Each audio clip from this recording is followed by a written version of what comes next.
green. Are you an ultimate Eagles football fan? Well, you're in the right place.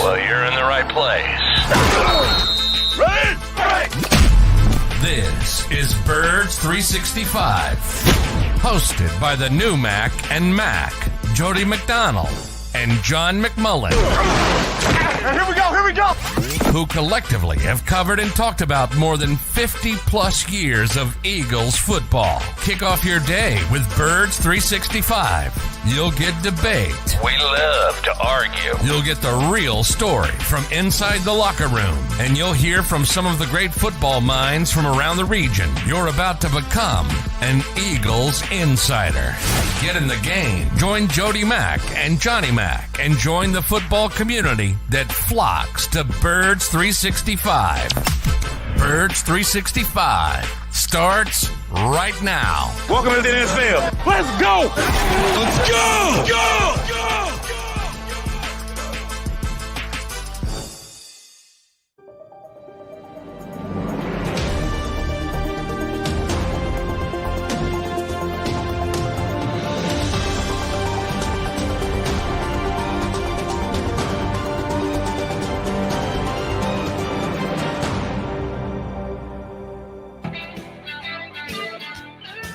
And a good Thursday morning, Eagles fans. This is Birds 365 with your Mac and Mac guys, John McMullen and Jody McDonald.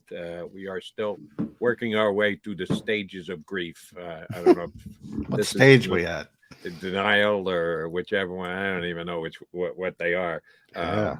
It's one of my favorite, the Kubler-Ross model. I love it. Is it? Can you spell Kubler? I can't. It's like you got one of those German. It's a German name. So what are they called? The little an umlaut. There we go. Umlaut. Is there an umlaut in there somewhere? There is. Well done, by the way. Good pull with the umlaut. I love it. I can't spell it, but I know what an umlaut is. Working our way through stages of grief after the Eagles 38-35 loss to the Kansas City Chiefs. And speaking of grief, I know what. I'm pretty sure I know what you're going to say today because we've talked about it as much as we have since Birds 365 got started, as a matter of fact, and that's about the Eagles' now former defensive coordinator, Jonathan Gannon. I was doing a show last night on WIP. I was filling in for Joe Giglio, so I was on earlier than I usually am, 6 o'clock. So I listened a bunch to the station during the day. And the amount of hate, and I select that word very specifically for Jonathan Gannon, just floors me. I get it. They came up small in the Super Bowl. His defense was a major contributing factor to the Eagles losing. You can be disappointed, upset about the way the Eagles played defensively, some of the calls Gannon made, some of the plays his defensive players made. That's kind of on them. But I get it. In the moment, Jonathan Gannon is a guy you're not going to be happy with. But the fact that he's leaving and the fact that they're going to have to replace him and the fact that he ran the number 2 defense in the NFL this past season seems to be completely irrelevant. This guy's a bum. We're going to be better without him. Does he take up 2 parking spots at the mall? Does he not poop the poop when he gets his dog out? Believe me, I have tried to figure this out.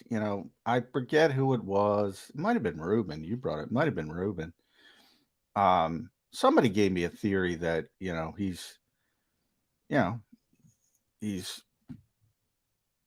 when he puts on a suit, he's pristine. He's very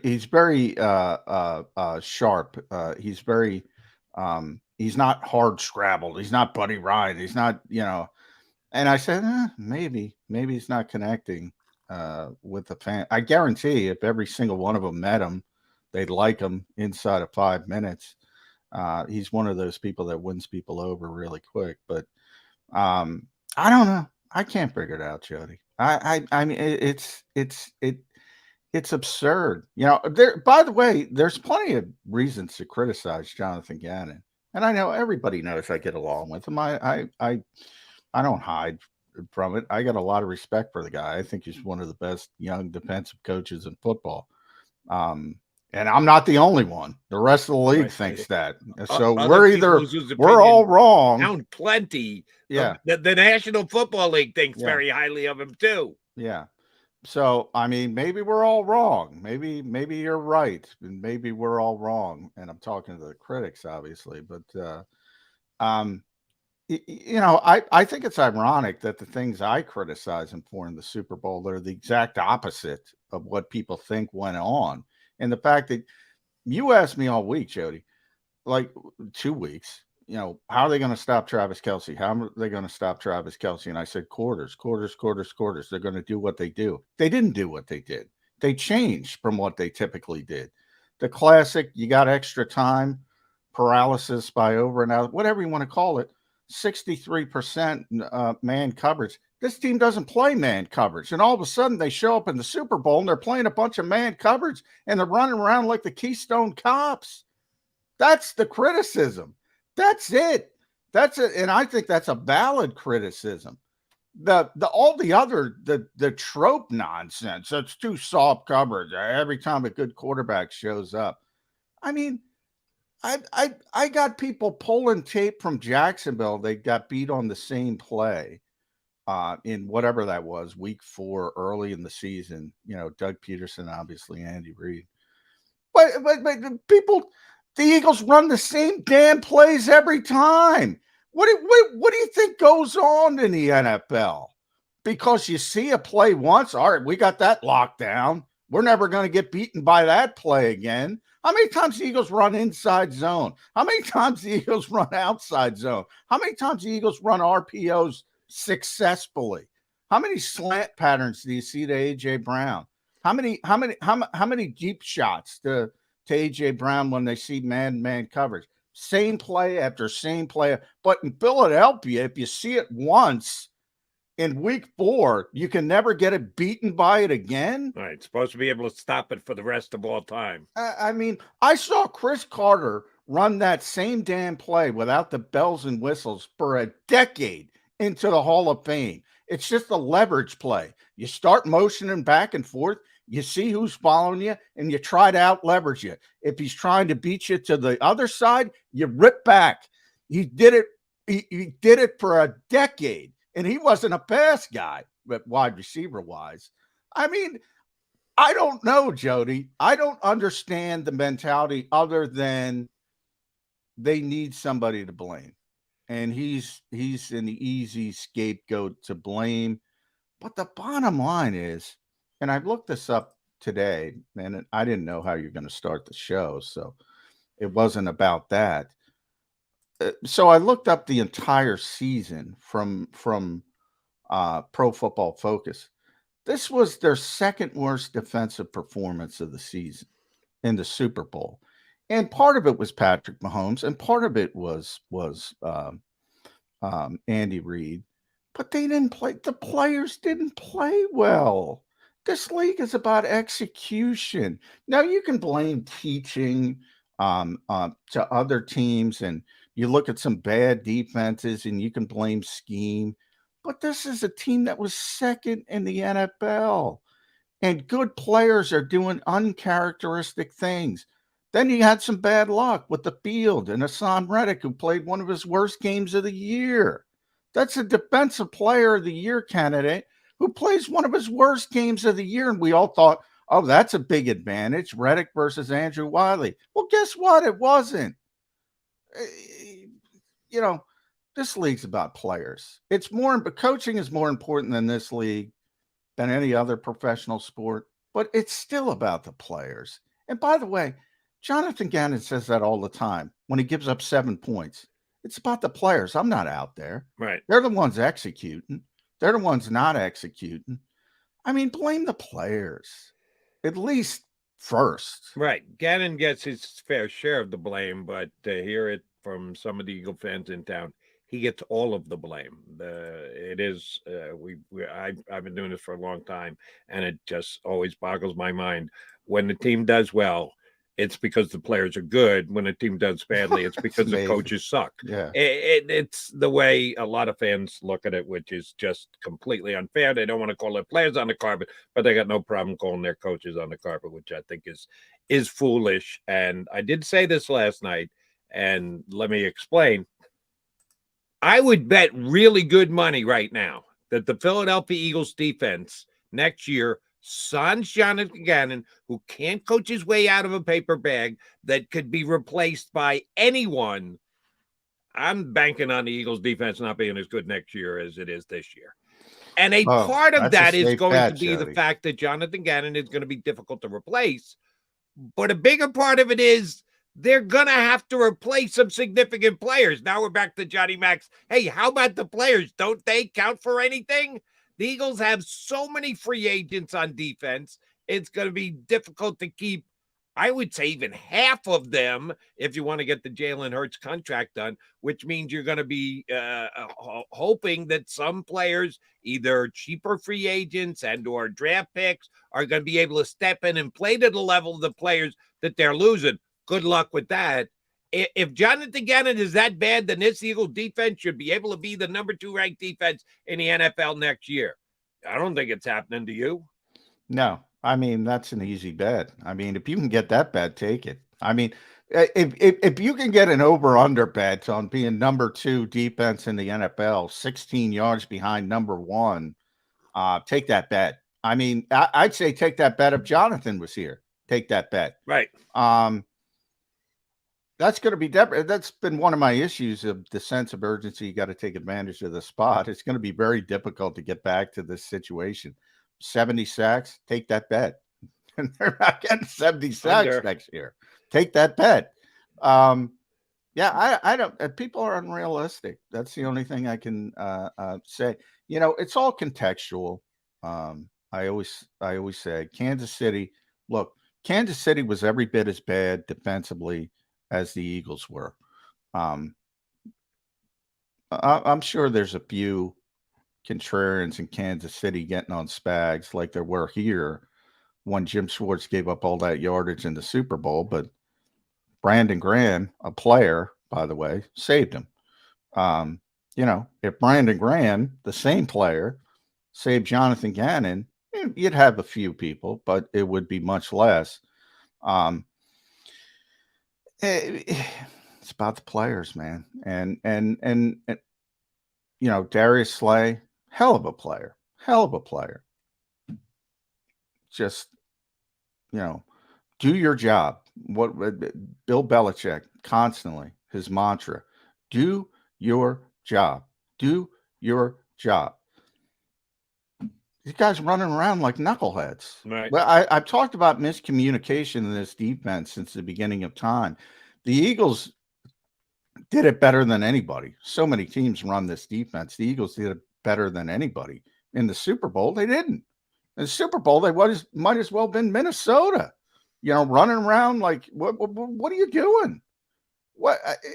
I don't know. Now, if you certainly coaching staff, but my, you know, from talking to a lot of coaches over the years, I'm pretty sure they made the players aware. Hey, you know, you made a mistake here. Don't do it again. Human beings are human beings. It's never going to be perfect, but you expect Pro Bowl players to play like Pro Bowl players. And a lot of guys, and those are 2 examples. Great. Let me say that again. Great players. Hassan Reddick, Darius Slay did not play like great players in the Super Bowl. Question on the replacement for Jonathan Gannon, and the internal top candidate seems to be Denard Wilson. You've been around him. You don't get a chance to talk to him as much as you do the coordinators who have dedicated meetings every single week. But I know Gannon has been asked about him and has called him his right-hand man. Know the Eagles have to have at least one interview of someone outside the organization to satisfy the Rooney rules. What do you think the timing on this is going to be? Is it something that they need to get done within the next couple of days? Is it something they can take their time on? How do you think it plays out time-wise? I think it doesn't play out. There's no hurry, obviously. There's nothing going on from that perspective. And I think the Eagles already know what they want to do, but they have to go through, as you mentioned, they have to go through some policies of the NFL and bring in people from outside the organization. So, A lot of times too, remember when you have these Rooney Rule situations, like everybody knows what Philadelphia's going to do, especially offensively. They know. So, it's not the easiest thing in the world to get somebody to come in who knows they're not getting the job, to be blatantly honest.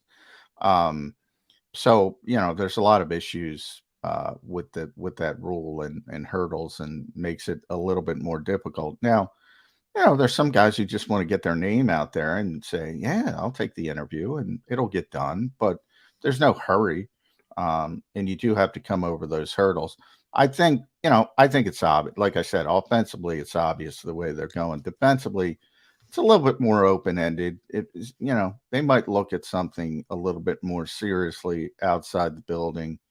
But again, that depends on a lot of different things, starting with the scheme.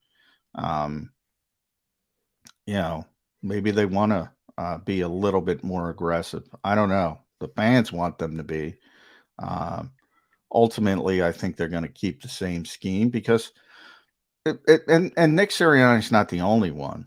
Their offensive coaches around this league think this is the most difficult defense to deal with scheme-wise. I don't know why. Sean McVay says it.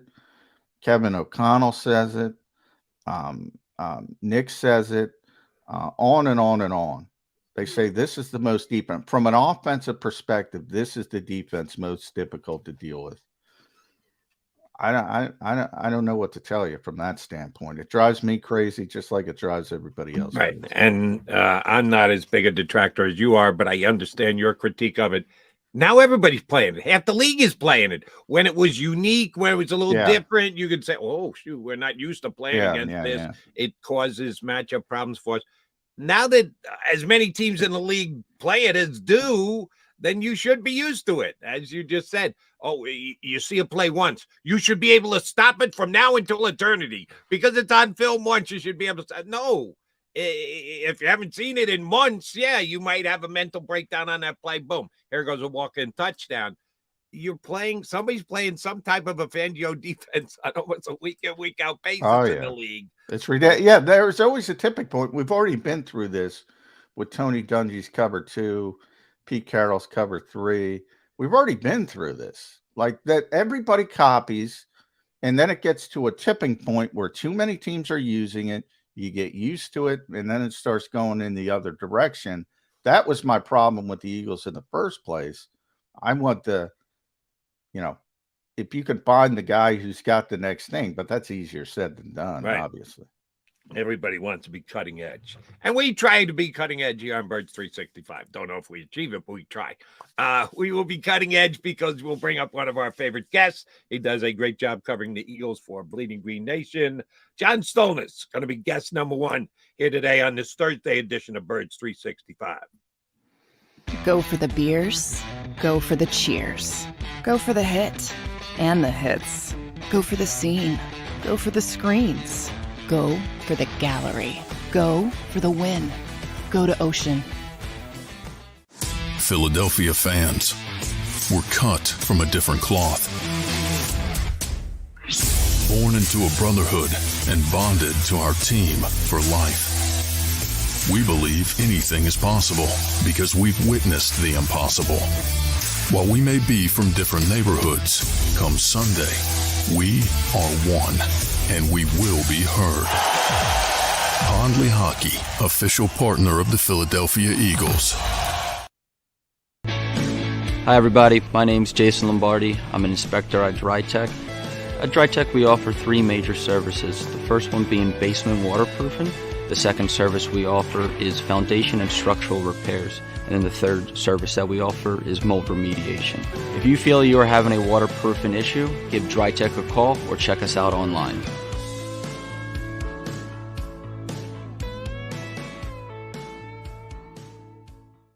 Why do millions of people every year from around the world visit Philly's Rocky statue?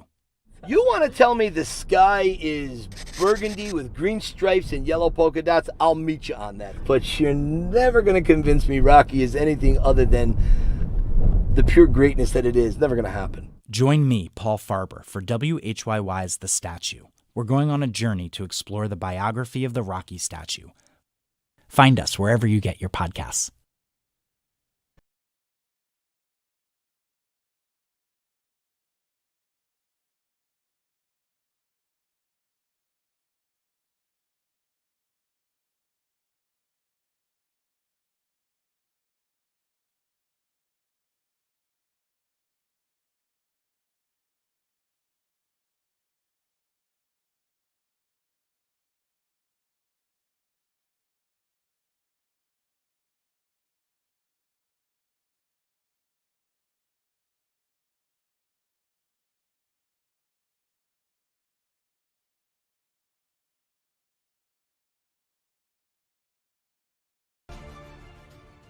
Post-game show with Seth Joyner. I knew that they had a running game. Derek Gunn. He has put in the effort. Devin Caney. Had we not won the Super Bowl, what would we be saying? And Mike Missinelli. Well, you know who Philly is. Post-game, now streaming on the 6ABC family of apps.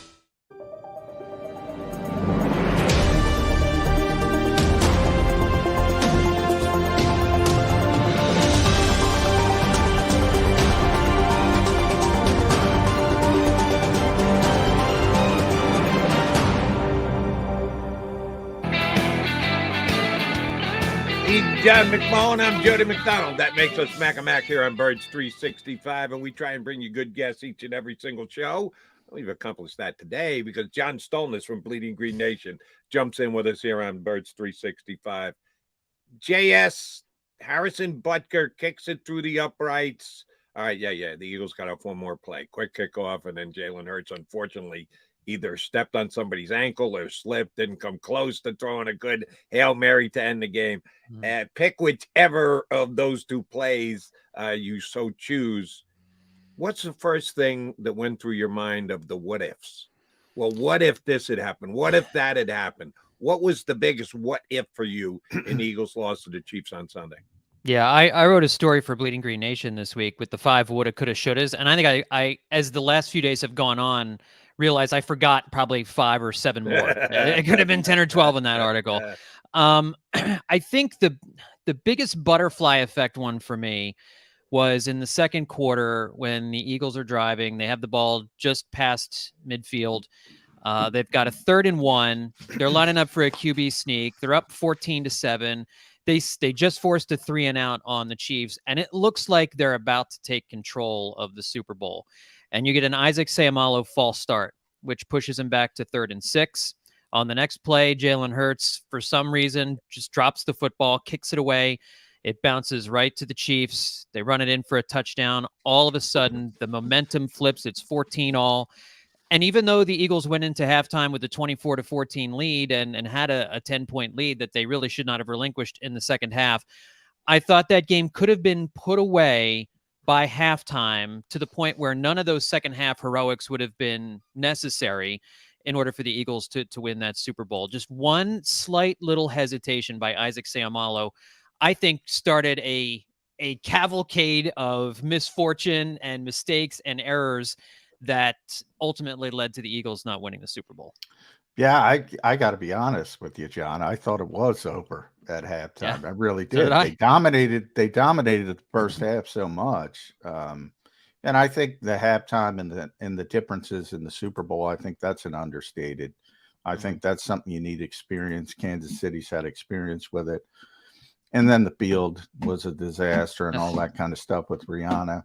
A lot of intangible things that you can't really measure. Jody brought this up, so I want to know. You're giving Elizabeth Kubler-Ross a little too much credit today. But the Kubler-Ross model, denial, anger, bargaining, depression, acceptance. Where are you on the scale?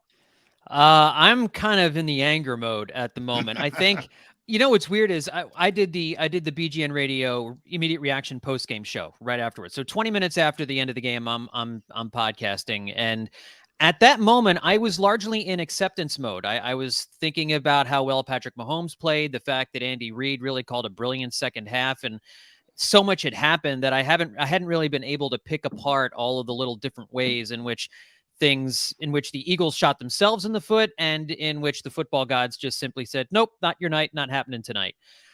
As the days have gone on, it's been harder for me to accept, which is unusual for me. After the Phillies lost the World Series, I think I was more emotionally upset about it. And then very quickly thereafter, I started to be able to appreciate everything they went through.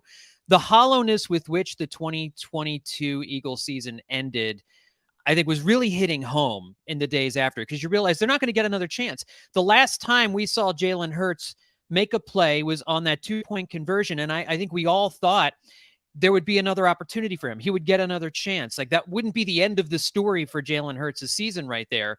And when the game ended the way it did, with the referee's call and the Eagles not getting another chance to go down and kick a field goal, after you thought emotionally for a moment, they got the big third down stop, they're going to get the ball back, and the letdown from the call by the official, those things, and now you get all the all-22 analysis of what the defense did wrong. And you're seeing, like you talked about, John, the field slippage, so that the outside rusher is a huge part of what we thought was going to be important in this game, completely negated by the field and Hassan Reddick and Brandon Graham and Josh Sweat not being able to get home.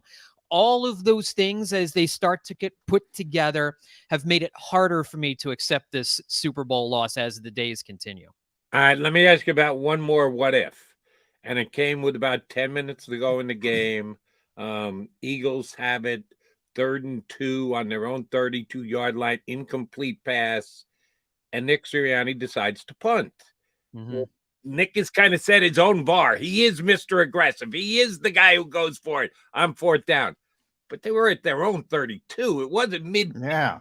Their own 32. And, of course, here comes Aaron Sipas with the lousy punt, and back we come to the 5-yard line. So that just adds to the pain of them not going for it on 4th down. I've heard some people give him a hard time and go, how can Nick get away from what Nick is? I didn't. I thought, of course, he's got to punt. I didn't even think about it, by the way. Neither. I didn't. Yeah. I'm surprised. I'm glad you brought that up, Jody. And I wanted you to chime in on this, Joe. I'm surprised how many people criticized that. To me, I didn't even think about that. You're at the 30. You're at your own 32.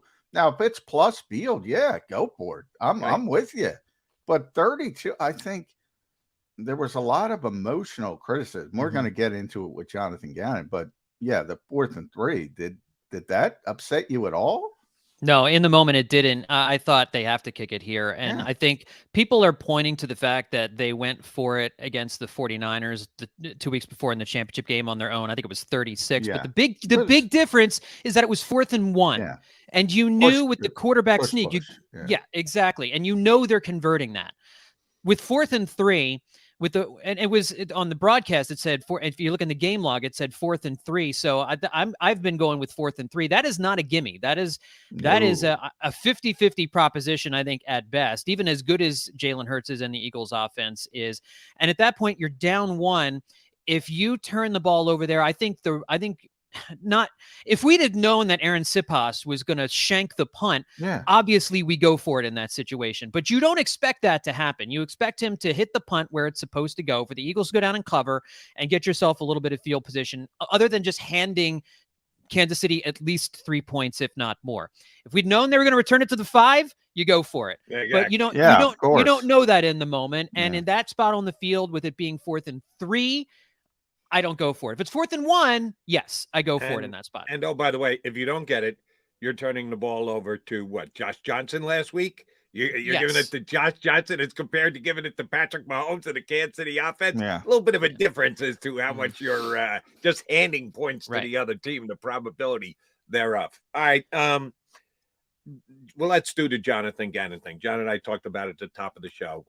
John's a big fan. I'm a pretty damn big fan. Maybe not as big as John, but I'm certainly more of a fan than a detractor. I get it. For those people who don't like him, and the defense came up small in the Super Bowl, big picture, whatever you want. The level of disdain, the amount of hatred that this guy gets boggles mine and John's mind. You got an explanation for it? Like I asked John, is he like, are there viral videos I haven't seen of him picking on kids? The way that people talk about him, you think like he's an evil person. Yeah. I don't get the true level of hatred for this guy running his you-know-what out of town. Why is it that Eagle fans dislike this guy as much as they do? I'm not a fan of Jonathan Gannon. I'm happy. I'm one of the people who is happy that he's gone. And it's not that I have a personal dislike for him. I just thought that his defense and his defensive philosophy specifically had a ceiling on it. And I think we saw that against Patrick Mahomes. And we've seen that when he's played a good quarterback going back to last year. 8 games against Mahomes, Brady, Herbert, Dak, Carr, Aaron Rodgers this year.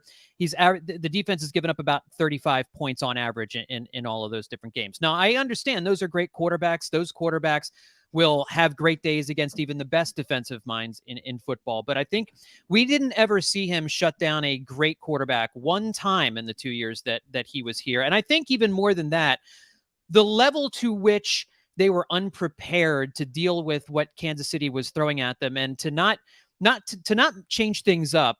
Once you saw what the field conditions were like, that your front four was not going to be able to generate the kind of pressure that you needed them to generate in order to do what you want on the back end, they just made things way too easy for Mahomes. There were just way too many guys who were wide open. And I thought that the defense did not come out particularly prepared for what Kansas City was going to throw at them. I look back to how Kansas City performed against Jacksonville and Cincinnati the 2 previous weeks. He had a much tougher road against those defenses than he did against the Philadelphia defense. I did not like how they were giving so much space on some of these plays, especially in the second half, when you already had one half of football and 3/4 of football to see that what you had been doing wasn't working. I just thought there was a lack of adjustment in this game. And for an Eagles defense that had as much talent on the field, maybe one of the most talented defenses in terms of personnel maybe this team has ever had before, to give up 24 second half points to the Kansas City offense, I thought was awful. And I don't see, if you're the Arizona Cardinals, how you can watch that film and say, that's my guy. I think that there's better out there. I did not think Gannon got the most out of the personnel that he had this year.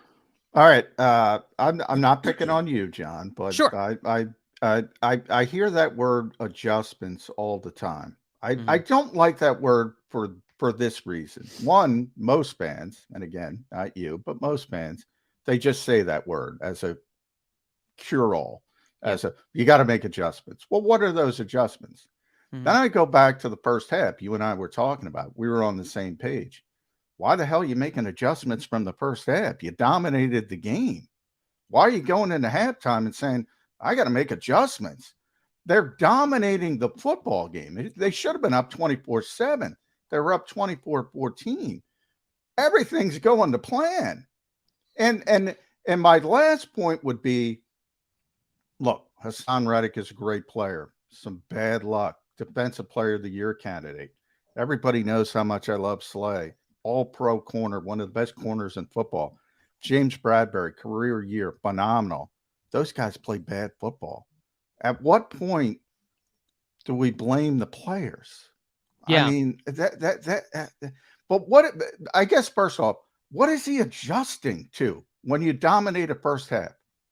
I think the issue is Kansas City didn't have the ball much in the first half. So you're right. There wasn't a whole lot to see except for that opening drive with how open Kelsey was and the fact that you could tell that they were not going to be able to get home on Patrick Mahomes. I thought one of the adjustments they should have made was to shore up the running game. And they didn't ever do that in the second half. Even in the limited time that Kansas City had the ball in the first half, they were getting 5-6 yards on first down running the football, setting up way too many 3rd and shorts. The Eagles defense on first down were losing every time. And it was putting Kansas City into very makeable 3rd down plays where you couldn't just go all out with a pass rush on 3rd down. You didn't force them into very many passing situations where you knew that Mahomes had to chuck the ball up, where then you can stunt Hassan Reddick, where you can bring an extra guy. I thought Gannon came into the game. Understandably, the Kansas City did not have a great run game coming into the game, but once you saw how things were playing out there, especially I would say into the fourth quarter, I hear you. Maybe you don't come out in the third quarter and change things up, but once you get into the fourth quarter and you see what's working and what's not working, you might work on shoring up the run game so that they're not getting 2nd and 4 and they're not getting 3rd and 2 every single time. That's one of the big adjustments I would have made. And I think we saw that with Gannon in the games against the 49ers and the Giants. he focused on stopping the run game in those particular games. Again, because probably not as worried about the quarterbacks in those particular games. But you have to get yourself into third and longs in order to give your defense a chance to get to Patrick Mahomes and force a turnover. And I don't think on the early downs, as the game went along in the late third, fourth quarter, he did enough to say, listen, we're not going to give them 5 and 6 yards on first down every time. We mentioned this earlier about the stages of grief, and you said yours are a little out of whack because you had gotten to accept it shortly after the game, but now you're in anger. Yeah. Let me deal with anger. All right. I'm hoping a lot of the Philadelphia Eagle players are in the anger stage. And I hope they stay there like all off season. So they carry that anger with them into training camp. So they come in with a bit of a chip on the shoulder because they know they were this close to taking down a chip. Is this a good group for that? Do you see that in a lot of Eagle players? That one of the things we like about this team when it shows up for camp is, oh, yeah, they're all showing up with an attitude that they were this close and they're not going to let that happen again. I 100% believe Nick Sirianni is going to come in with a chip on his shoulder, and Jalen Hurts will come in. Jalen Hurts has a chip on his shoulder all the time. So, and I think that filters down from those two guys, and that will be the tone. I think you're right from training camp on. We have unfinished business. We got so close. They were, I mean, when you talk about how close this Super Bowl is, they were one play away from winning this Super Bowl. One sack, one turnover, one bounce of the football, one stop, one false start penalty, one holding penalty, any one of the 12 tiny things that didn't go their way in the Super Bowl. They're Super Bowl champions. That's got to eat at them this entire summer. So I do think they'll have that chip on their shoulder. And I think they'll still be an extremely talented team in 2023. And that, of course, means more than having the chip on your shoulder. But they're gonna be hungry. There's no doubt they're gonna be hungry. And I think it all comes from the head coach and it comes from the quarterback. You're right, by the way, with Nick Sirianni, his competitiveness, Jalen Hurts. But I will say, this team's going to lose some talent, specifically on the defensive side of the football. It's going to be very difficult to keep James Bradbury. It's going to be very difficult to keep one of your linebackers, and they're probably not even going to try to keep one because Nakobe Dean is waiting in the wings.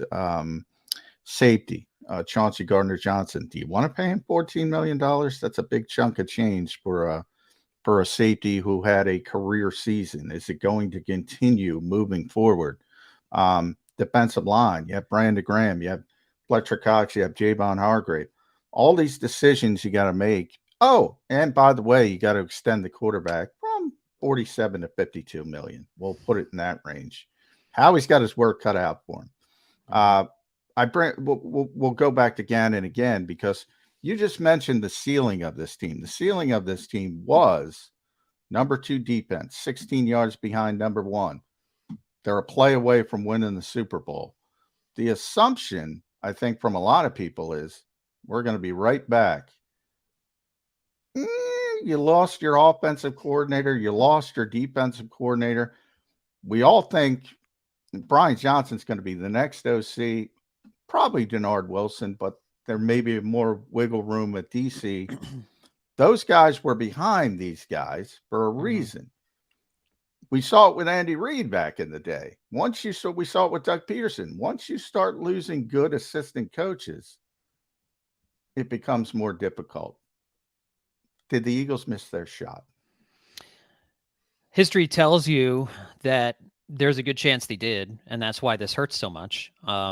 They might, they could conceivably have a better team next year on the field and things go wrong and you not get as far. You run into bad luck in a divisional round or who knows how much the Cowboys are going to do this offseason to improve themselves in the division. I think we forget about the fact the Cowboys were awfully good this year during the regular season. Dak Prescott has the Eagles number usually when they play, but we didn't see Jalen versus Dak this year, so that certainly will be fun. But they have the best quarterback in the NFC, and when you have that, and really he's one of maybe 2 or 3 elite quarterbacks in your conference, you have as good a chance as anybody else to get back to the Super Bowl every year as long as he's healthy and effective. So you have confidence in Jalen Hurts at least, and you have confidence that so much of the offensive nucleus, you mentioned free agents, most of those all on the defensive side. The offensive nucleus is largely intact. You got to figure out running back. We don't know if Kelsey is coming back, and you don't know about Isaac Seumalo. I think most people think he's probably leaving. You did draft some guys in this last draft with the idea that they would be able to step in. Jordan Davis should be able to step in for Fletcher Cox or Javon Hargrave in some capacity next year. And he's supposed to be an impact player. He should be an impact player in year 2. Cam Jurgens should be able to take over at center or at guard for one of those two guys in year 2 and be effective. Nakobe Dean should be able to take over for TJ Edwards or Kaiser White in one of those two spots in year number 2. That's why you drafted those guys, and you're going to have some high draft picks in this draft as well. So you give yourself a chance, and if I'm not mistaken, the Jalen Hurts contract extension, the big number might not kick in until after next year, right? I mean, you get to still have him on the rookie deal in 2023, so you can still build up the team around Jalen Hurts, especially on the defensive side, with a bunch of one-year deals like they did this year. We saw how well that worked out. There are some guys I would certainly target. I think CJ GJ is my number one offseason free agent signing because of his age. He's still really young. He's much younger than the other free agents that are out there. If you can sign Bradbury to a contract that makes sense, he'd probably be my number 2. With Hargrave, I worry about him declining as he's getting older into his 30s now. So I'm not sure that I would hitch my wagon to a long-term deal to Javon Hargrave, especially when you have Jordan Davis, the guy you drafted last year, to supposedly help you at that position. But there are a number of questions, like you mentioned. The defense is going to look very different next year, but they still have Hassan Reddick. They still have Josh Sweat. They still have Darius Slay, Avonte Maddox. You're going to have some decisions to make other places, but you're bringing back a team that, like you said, is hungry. They should have enough of a nucleus to make another run at this thing, and you have the best quarterback in the conference. John, you mentioned next year could be a better team, and just the break doesn't go your way. It goes against you rather than for you. I'll run the ire of the Eagle fans here. Kind of like the 49ers when Brock Purdy went down and the game was over and done with. If that's Jalen Hurts, we're going, oh my God, what the hell happened? But we laugh because it happened to Brock Purdy. It could go the other way next year. And if it does, and oh, by the way, up until kickoff on Sunday, I was still going, I wonder what the real number is on Jalen's shoulder. And then he goes out and has the greatest Super Bowl in the history of Super Bowls, passing number-wise. So you didn't even know about him. But Hurts gets hurt next year in the postseason. Who's going to be their backup quarterback? You know, it's funny. I haven't even looked to see who's available. I wouldn't bring Gardner back. I think we saw that he's got some limitations there. But yeah, I don't know. I don't even know who's on the free agent market that they could go out and get as a backup quarterback. I'd have to look into that. But they got to get somebody who can keep the offense afloat for 3 or 4 games. And that's all you want from a backup quarterback is if something happens with Jalen Hurts where he has to miss 3 or 4 games, you want a backup quarterback that can win you 2/3 of those games, right? That can beat the teams that you're supposed to beat, like the New Orleans Saints. Gardner Minshew goes into Dallas, loses a hard-fought game. Okay, you can accept that because it's your backup quarterback. He gave you a great shot to win that game, even though he also threw a couple picks. The way he played against New Orleans is unacceptable for a backup quarterback. You need somebody who can beat. New Orleans was probably a little better than their record, but that's a game you have to win, and he played awful in that game. So they do need to go out and get somebody who can step in for 3 or 4 weeks at a time and win 2 or 3 of those games that Jalen Hurts misses. Backup quarterback will be key, and it'll be interesting the way the Eagles go about it because they value that position so much. If they go in the draft, if they like somebody in the middle rounds, I don't think we're going to have a situation where Jalen's going to be upset like former quarterbacks that shall go unnamed. But I think that's kind of way down on the list. Now, on the other hand, Jalen plays the way he plays, and now that you play 17 games, there is a chance he's going to miss a game or two. So it would be nice to get competency in that position, but that's way down my list. I got so many problems. But I bum Howie Roseman, and hopefully we're going to get to talk to Howie at some point this week. It's going to be interesting because he's coming off just a phenomenal season And I want to talk about career seasons. Howie Roseman just had a career season. But all the way up and down this lineup, on the defensive side of the ball, Hassan Reddick, career year. Josh Sweat, career year. Javon Hargrave, career year. James Bradbury, career year. TJ Edwards, career year. Marcus Epps, CJ Gardner-Johnson, career years for their, skill set, for their level. Obviously, a guy like Marcus is a little bit different than CJ, but all these guys playing at this optimal level. From following sports, from baseball, you see career years. You generally don't go career year.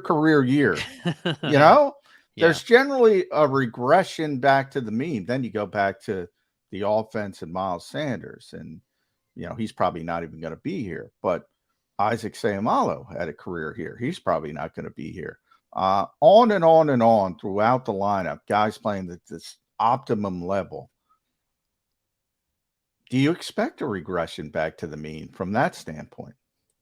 I think in some cases, but I think in other cases, some of it is, I think, the true talent level of these guys. I think Hassan Reddick is good enough to replicate what he did this year. I think Josh Sweat is good enough to replicate what he did this year.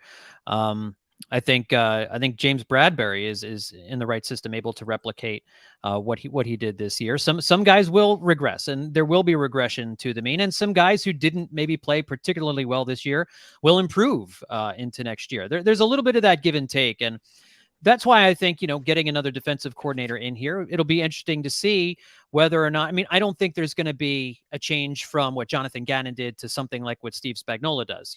There's not going to be that radical a sea change, I don't think. Nick Sirianni, it seems to me, has a way that he wants his defense to play. But I think that's fair. I think it's fair to expect a regression from some of the guys, and you could certainly see if Howie Roseman, who he brings in, whether or not those guys have good years. But a career year is a career year, because generally speaking, you have it once in your career, and after that, it comes down a little bit. And I don't think Brandon Graham is going to be back, and if he is, I don't think we can expect a double-digit sack season from him again this year too. So I think that's part of the issue with the defense as well. They got so much from their front four just on their own, those guys rushing the quarterback, that I don't think you can count on that kind of pressure from just those four guys again. And so you need to figure out some other way. We saw what happened in the Super Bowl when those front four guys are not getting home. There was no answer.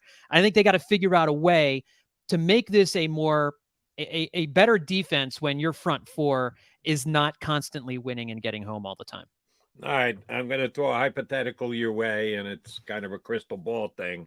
Adam Schefter yesterday said, hasn't reported that it's a done deal, but he said that you go ahead and book it, that Johnson is going to be the next offensive coordinator for the Eagles. Makes a ton of sense. His ongoing relationship with Jalen since he was a kid, having played for his dad, just makes too much sense not to happen. So if we accept that's a very high probability of happening, that he's going to replace Shane Steichen as their offensive coordinator, is he going to call the plays?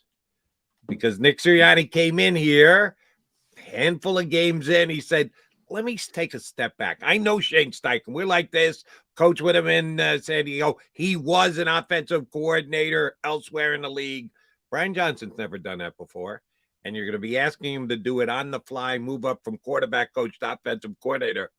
Or does Nick Sirianni jump back in and go, yeah, let me go back to calling plays? Which way does it go? Will Brian Johnson not only be the offensive coordinator, but will he be the play caller at the beginning of next season for the Eagles? See, I think it's going to be harder for Nick to mug to the camera if he's worried about calling plays. True. So I don't think he's going to mic want in front of your face does no justice to your mugging. No. I don't think he's going to call the plays. I think my sense from watching him on the sideline and from some of the comments that he's made over the last year is I think he understands that freeing himself up from that allows him to be more in tune with what's happening in the game. And I think we're seeing more offensive-minded head coaches have an offensive coordinator call plays. Now, Andy Reid doesn't do that, of course. He calls his own plays, but he's been doing it for better part of 2-3 decades now. So he's got that down. I think Brian Johnson will call the plays. I know he's had some play calling experience in college, but not at the pro level for sure. But they're going to set Brian Johnson up for success to be able to do this well. And I think when you've got, it's Sirianni's offense, they're not asking him to create an offense. You're going to continue to have the passing game coordinator in place. Jeff Stoutland is going to continue to coach up the offensive linemen and the run game. And really, the game plans are put in place by the entire offensive staff. It's just you come down to game day and you've got your offensive coordinator dedicated to kind of getting into a play calling flow. Might not start off great. There might be some stumbles as he learns, but I do think that Brian Johnson will be given the opportunity to call plays. And Nick Sirianni, I think, is very happy to kind of be the field general and not be bogged down in the minutia of trying to figure out what play to call. At John Stolness, last one from me. Follow John on Twitter. Read him at Bleeding Green Nation. The Good Bites, if you want some Phillies. Pitchers and catchers report. So, if you want to get over your disappointment, start paying attention to the Phillies. Yep. You mentioned we've been through this before. And when you lose assistant coaches, and didn't work out well with Doug Peterson. And part of the reason it didn't work out well is because Howie Roseman and to a lesser extent, Jeffrey Lurie like to get involved. Deservedly so, by the way, because they've done a really good job. For people that don't know, Howie Roseman was the one who found Brian Johnson for Nick Sirianni. Those two didn't have a relationship. Nick does have a very, very close relationship with Kevin Patullo. In a lot of ways, that's his right-hand man. If this were a vacuum, I would bet on Kevin Patullo being the next offensive coordinator. It's not. Jalen Hurts is very close to Brian Johnson. Jalen Hurts is the superstar, and I use that term. He is a superstar now, and they want to make him happy, and Brian Johnson's going to be the offensive coordinator. Kevin Patullo might go be Shane Steichen's offensive coordinator. He might go be Jonathan Gannon's offensive coordinator. You can't block guys from coordinator jobs anymore. Could this be the start of another Doug Peterson situation where the head coach is pushed in a direction he doesn't want to go by the organization? It certainly could be, and that was one of the complaints we had about Howie Roseman during the Doug Peterson era. I didn't love Doug's coaching choices, but I thought as a Super Bowl winning coach, he deserved the right to decide what his staff was going to be. I think there's that possibility for sure. We're going to see if things go south in 2023, there will be more pressure on Nick Sirianni by Jeff Lurie and Howie Roseman to perhaps change things up. I think that's why we saw that with Doug Peterson. We saw with the offense, it start to fall apart, but we also saw that the quarterback had some serious issues back at the end of Doug Peterson's tenure. So I don't think we're going to see that with Jalen Hurts and Nick Sirianni. You never know. And yes, if things go a little bit south, I have no doubt that Jeff Lurie and Howie Roseman will make their voices heard.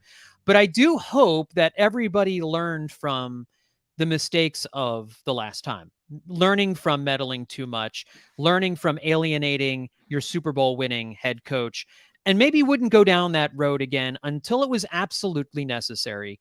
But I can't rule it out for sure, because you have these two guys who are very successful. They are very involved in the team, and they want to have control over every aspect of it. And Nick Sirianni does not have a long history as a head coach. Next year will be just his third year. So like Doug Peterson, Nick Sirianni is in kind of a similar spot. And I wouldn't be surprised if we have some of the same kinds of issues if things go south.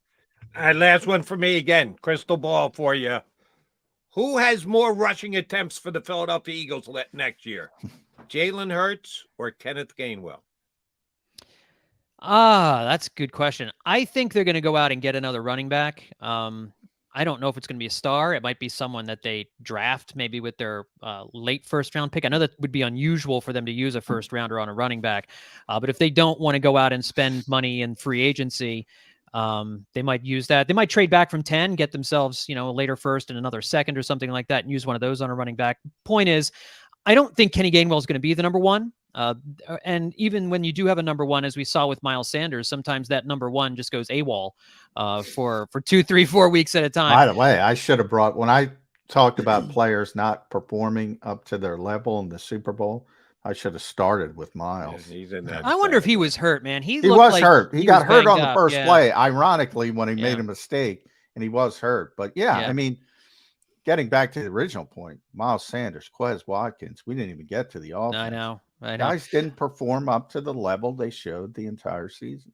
Right. And they still only lost by 3 points. And I think that's, if you would have told me that they were only going to lose by 3 points and a last second field goal, and you didn't generate a single sack on Patrick Mahomes from your front four, and you couldn't run the ball with your running backs, I would have told you you're crazy. I would have thought we were losing by 3 touchdowns. Patrick Mahomes' longest pass play was for 22 yards, and he didn't have over 200 yards passing. And they lost by a field goal. You can see why. You can see why I'm not in the acceptance phase yet of all of this just yet.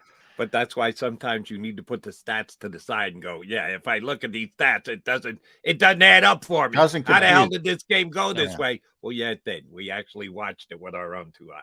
Yeah. Johnny Stolnis, always appreciate it when you come aboard. You know, we're going to hit you up plenty during the off season. Thanks for contributing as much as you did during the year. Absolutely. It was fun, guys. Anytime.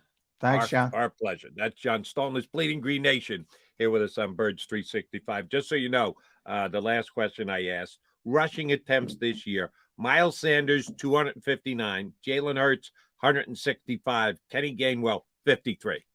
So if you think Gainwell's going to get more, if he's going to be the number one back, well, then he should get the same number of carries that Miles gets. He's not going to be the number one back. He's going to be an important part of that offense. Then who is?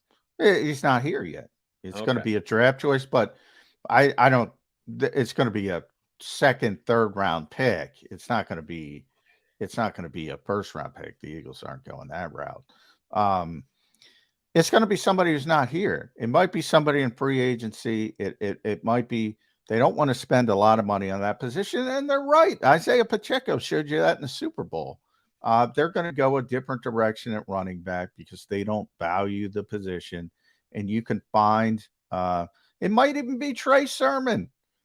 Yeah, I mean that's he might show up in training camp and say, "Oh, this guy's pretty good. He can get 900 yards for us." That's all the Eagles need. That's all they want. Now he's under contract, right? He's locked in because I did like Sermon at Ohio State. I thought the Eagles made a smart move by picking him up this year. We heard his name most often on and inactive for the Philadelphia Eagles. Trey Sermon, he was inactive basically every single game that he was here. By the way, I don't think it's going to be Trey Sermon. I'm just saying they're going to pick up somebody, most likely a draft pick. They got to go cost effective. They got to change this thing. And John's right. The big money for Jalen Hurts isn't going to kick in for a couple years, but you still have to start. It's about more than 1 year. You have to start doing things in a different way because you know that shoe is coming, and it starts with positions that you don't value as much. So obviously running back is a position where, again, I bring up Isaiah Pacheco. That's a 7th round pick rookie who's playing pretty well in the Super Bowl. So it gives you an indication that you can get the production you need at a very cost-effective rate at that position. You just gave me the number yesterday, like $4 million and change for Jalen this upcoming year, if they just left the final year of his rookie deal in place, right, and didn't start the extension until scratch the year after. It's like $4 million and change this year for Jalen. Yeah, for Jalen. Yeah, right. Now it'll go up. The cap number will go up, but you're talking about 47 to 52. Right. What was Kyler's guaranteed? You said it yesterday. 180 out of 230, 180 and change. So you're talking about, let's say for argument's sake, you're talking about 200 million of guaranteed money. Well, you got to spread that out over the years. Now, Howie likes to use the voidable years trick. So he does that, but that 4 million number will go up. It just won't go up to a ludicrous degree as it will later in the contract. Right. They're going to 189.5 guarantees for. That's what I said. 180 and change. There will be more than just his salary. The question is how much if they get the extension done, and we got to find out if they can get the extension done. Everybody believes it's going to happen, but It's not done until it's done. All right, we're done for a couple minutes here. Gonna get a timeout in. Come back. I've got a couple more things to run by John. And oh, by the way, coming up, joining us about 20 minutes from now is our buddy Bob Groats from the Delco Times. I guess we're going to start with James Bradbury because I love giving him a hard time. By the way, real quick before we go to break, Lane Johnson had his surgery today. So Lane is on the way to healing now. Knew it was coming. And man, did he just work his way through that pain and give up absolutely nothing in the postseason. He is stone cold amazing. All right, John McMullen, Jody McDonald coming right back here on Birds 365.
Philadelphia fans were cut from a different cloth, born into a brotherhood and bonded to our team for life. We believe anything is possible because we've witnessed the impossible. While we may be from different neighborhoods, come Sunday, we are one and we will be heard. Pondley Hockey, official partner of the Philadelphia Eagles. Go for the beers, go for the cheers, go for the hit and the hits, go for the scene, go for the screens, go for the gallery, go for the win, go to Ocean. Hi everybody, my name's Jason Lombardi. I'm an inspector at DryTech.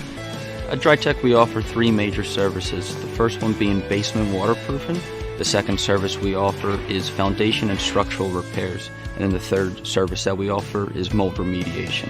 If you feel you are having a waterproofing issue, give DryTech a call or check us out online.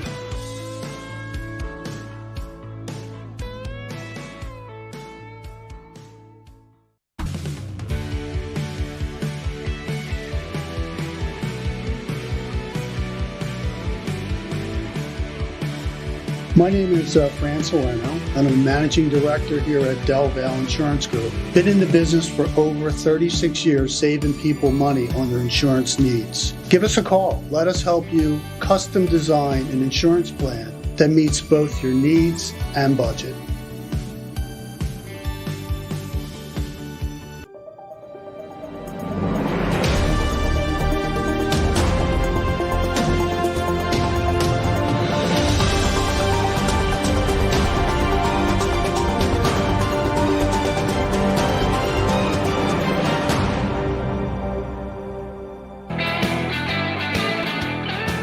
Mac guys here on Birds 365.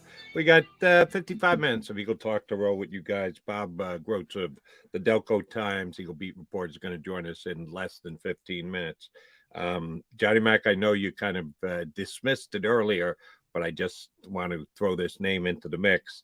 I get it. Eagles backup quarterback when you have 7 starters on defense who are free agents does have to kind of be a back burner issue, but the Eagles have handled quarterbacks the way that they've handled quarterbacks, and Jeff Lurie and Howie Roseman were the 2 power guys at the top of the pyramid of the organization. And it's a good thing they did because they decided to use the 2nd round pick on Jalen Hurts. And now they got one of the best quarterbacks in the National Football League for a steal as a 2nd round pick that most of Eagle Nation just turned their nose up at the day that they made the pick. But their track record is they put a lot of emphasis on quarterbacks, be they starters and or backups.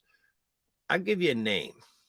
See if you think this works for the Eagles, because if Gardner Minshew gets a chance to go and compete somewhere for a job, he knows he's not getting that here with Jalen Hurts. So there's a chance he's going to go somewhere else. I'm not as big a Gardner fan as some other Eagle evaluators here in town. What would you think about Marcus Mariota as the Eagles backup quarterback? Ugh. You don't like Mariota? Not a little bit. Boy, you like Gardner Minshew better than Marcus Mariota? Yeah, slightly. Oh, no way, no shot. I mean, I think that's the big name trap. That's Joe Banner's big name trap. I mean, I'm soured for Marcus the first time. All that nonsense. He's not a good quarterback, number one, but I get it from the mentality of he can run a little bit. You don't have to change the offense. Exactly. I mean, I think you want to go a little bit younger, or if you don't want to go a little bit younger, you can. I think you would want a more veteran type presence. I think you want to go opposite either Josh McCown or Young. You know, you want somebody with a lot of experience, but a lot of savvy, or you want somebody with some upside that can do some different things. And that's how I'd look at it. It's going to be interesting. It's an interesting. I didn't want to dismiss it from the fact that it's not important because the Eagles value it. And it's going to be interesting to see how they want to go about because you think about when they drafted Jalen Hurts, well, they wanted young and cost effective. That's what they wanted at the backup, who they could develop. Do they want to go that route again, or do they want to go, what $5-6 million is pretty much the top end for the good backup quarterbacks? And I put that in quotation, the Case Keenums of the world, the good backup quarterbacks. You're talking five. Do you want to go that route? That's probably where Mariota would be. Do you want to pay him $5-6 million? I wouldn't, but that's me.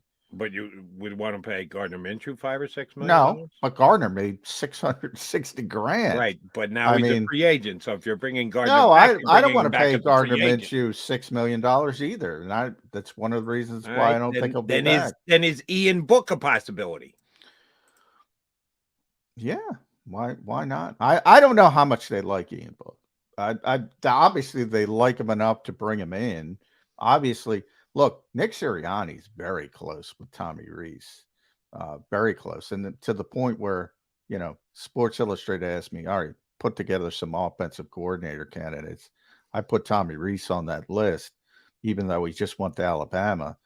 People who just went to Alabama. No, that happens all the time. It happened last year with the Eagles, but not last year, 2 years ago. Jamal Singleton agreed to go to Kentucky in the Eagles game calling, and he was at Kentucky for a month. Right. If the Eagles come calling, if Nick Sirianni comes calling and says, hey, Tommy, you want to be an NFL offensive coordinator? Now, Alabama's a pretty good gig. He might say, no, I want to stay at Alabama. I like college. I'm not saying. He's very close to Tommy Rees. He calls him every year and says, Tommy, you ready to come to the NFL? I'm not by any stretch of the matter, because Brian Johnson's getting that job. My only point by saying that is, Tommy Rees recommended Ian Book, and that's why Ian Book is here. I don't know. And if Sirianni has that kind of trust in his talent evaluation, more power to him. Everybody's got those type of guys that they trust. That if, all right, I haven't seen enough of the player, let me get an opinion from someone who's seen that much more of him. I get that. I understand that. I think it's a smart way to do business. They've had him in practice for a year. What his now they should know. Is now borderline irrelevant. They have to have their own opinion of what Ian Book is. Now I'm saying there's no way I have to tell you whether they have confidence in Ian Book. I mean, they're always going to talk up their players. Go back to last season. Oh, Quez Watkins. Yeah, he's a great wide receiver too. And they're trying to get every wide receiver under the sun, thankfully. Oh yeah, Kerry Vincent. We're very comfortable with Kerry Vincent and Mac McCain and Tay Gowan. Very comfortable. And meanwhile, they're trying to get another cornerback every way under the sun. They're never going to say, "Oh no, Ian Book stinks." They might think he stinks. I'm saying I don't know, Jody. There's no way I can tell you. But you're right. At this point, yeah, they've made their own evaluation. I'm saying they may like the kid. They may really. There's no way I can know that because they're never going to tell me the truth about that. Never. Right. My point was, if they like the kid now, it's not because a former coach said that he was a good player. They've had the chance that's to why I got evaluate him here. themselves. That's why I got here. Right. And that's not a bad way to do business. If you don't know a guy and you've got someone who advocates for him and you believe that they've got a great read on him, all right, you take a chance, you take a flyer, and then he's with the team the entire year. Never actually sees the field, but he's with the team and he's working out and he's in practice. And yeah, you have to be able to formulate your own opinion. My opinion is I watched enough of Ian Book at Notre Dame. I don't think he's an NFL quarterback. Just that's my evaluation. If they reached out and had him, it didn't matter who the third string quarterback was this year because they didn't have to lean on their third string quarterback. Unlike the 49ers who got to their fourth string quarterback, the Eagles never even got to their third. So we never got a chance to evaluate ourselves. Here's some of the names. I looked it up really quick. So here's some of the names you're dealing with. Now, I'm not going to talk about the Derek Carrs, even the Baker They're out of that Mayfields. Conversation. Yeah, the Jimmy Garoppolo's, Case Keenum, Mason Rudolph, Jacoby Brissett. I'm not even going to bring up Joe Flacco, Andy Dalton, because they're so old. Well, but Joe Flacco is the old guy you're talking about, McCown. How about Joe Flacco coming back? I don't think they've already went down that route. I don't think Mike White, your guy, CJ Beathard, Kyle Allen, Taylor Heineke. Taylor Heineke's interesting. I'll take Taylor Heineke to be my backup quarterback if I could get him at a decent money. I like him. He's scrappy. I think as a backup quarterback, but I don't think Washington's going to let him get out of town. I'm just throwing him out there. He's the name that piques my interest as a backup. I want everybody to understand as a backup. I know he's not on the list, but I'm telling you, Taylor Heineke will still be with the Commanders. He and Sam Howell will do battle for their starting position. The guy who's going to be available, his name is Carson Wentz. Yeah, he's not coming back. I'm pretty confident. I'll predict right now they'll be moving off him. Yeah, I think you're right. And Josh Johnson, I'm sure, will be available. Been there, seen that. Don't even kid. Well, in his quest to play for every team that ever existed, he's still got to cross Philadelphia. That's true. He has not been to Philadelphia yet. Yeah. But out of that group that you just ran down, yeah, I like Mariota better than any of the others. Now, the price might be overly high.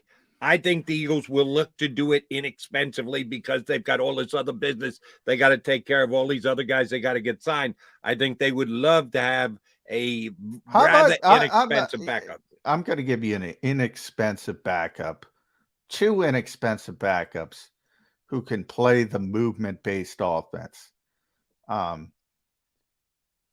Trace McSorley, PJ Walker.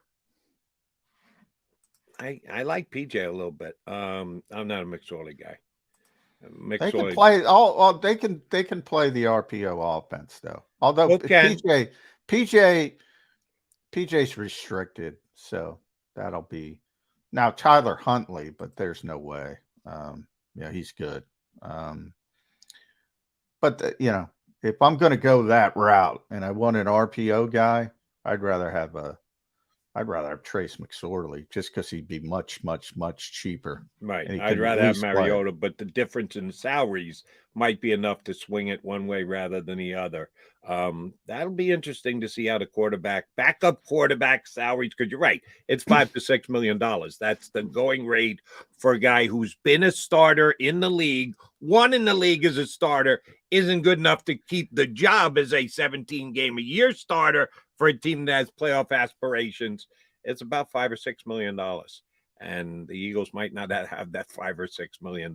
But if that market dries up and Marcus Mariota wants to go, one of Johnny Mac's favorite phrases, ring chasing. Yeah, maybe he'll chase that ring. Marcus finally gets here. Maybe finally he'll gets come here for less money than he could get somewhere else. We'll have to see about that. All right, Eagle fans, if you haven't seen this, I'll certainly lay it on you. And I just, because I like the guy, I want to give him his props. We get our nose out of shape when someone does better than our guys and gets accolades. Patrick Mahomes win the MVP over Jalen Hurts. He deserved to. Patrick Mahomes wins the MVP of the Super Bowl. He did solely because Kansas City won the game, because Jalen Hurts was actually the better quarterback on the field on Sunday. But you got to give your props to Patrick Mahomes yesterday. He specifically went out of his way to say, don't let the fact that the Eagles lost the game let you not realize how great a game Jalen Hurts had. That do not let that happen. He was phenomenal in the game. Give him his just due for what he did. That we were kind of lucky we won the game when the opposition quarterback plays as well as he did. He could have kept it all about himself and the Chiefs. And yesterday he went out of his way to say, don't look past the fact that that other quarterback on the field on Sunday killed it. So I just want to give a tip of the cap to Patrick Mahomes. He's not only the best quarterback in football, he's also a class act, and gave props to Jalen Hurts. We do kind of put a heavy emphasis that here on Philadelphia is not only how you play, but what you say after the game. And Jalen Hurts did the right thing and gave props. Patrick Mahomes gave props to Jalen Hurts. All right, he's John McMullen. I'm Jody McDonald. We're going to take a quick time out. We will be joined by one of our faves, Bob Groats from the Delco Times. It's Bob's day, man. After the big mistake from Bradbury, it's Bob's day. I give him a hard time because you're all getting your comeuppance, damn it. Yeah, James Bradbury, he was not a fan of all year long, and I just kept rolling my eyes, and sure enough, he got caught for the biggest penalty all in the Super Bowl. I wonder how Groats will handle it. He's not that much of a I told you so kind of guy. We'll see. Bob Groats of the Delco Times is going to join us next here on Bird 365. The greatest fans on earth. It's a bold statement, but would you expect anything less from Philadelphia? 58 years of heartache creates a toughness, a grit, a resolve not found in most. Sure, our prayers were answered, but now that we've had a taste, we're looking for more. Pondley Hockey, official partner of the Philadelphia Eagles. Go for the beers, go for the cheers, go for the hit and the hits, go for the scene, go for the screens, go for the gallery, go for the win, go to Ocean.